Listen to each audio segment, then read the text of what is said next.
It's important to remember fire safety when you are cooking in your kitchen. That's one of the leading causes of fire in the home. Helpful things to remember is always to keep your handles pointed away from the outside of your oven. If they are like that, kids can get a hold of them, spill hot liquids on them, and possibly even burn themselves.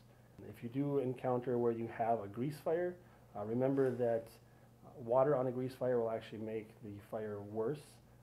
So always have a pot lid that fits that cooking utensil that you're using so that you can safely cover it. It smothers the fire and puts it out safely and effectively. Always remain calm, put a lid on the grease fire, or if you don't have a lid nearby, you can use a pan to cover the top of it, or you can even use a fire extinguisher. Also make sure that you're not wearing loose clothing.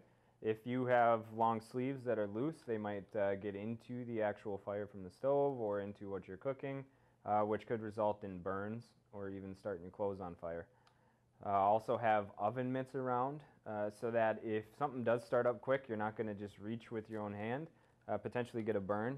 You'll go grab that oven mitt. Another helpful tip is if you have young children, you want to try to keep them about 3 feet away from any of your cooking devices.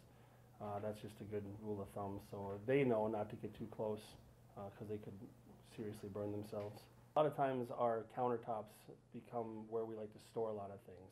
We want to make sure that we keep plenty of area away from our cooking tops because obviously those things can start on fire and spread very fast to the rest of the kitchen. Another helpful hint is to always make sure you know where your fire extinguisher is at all times.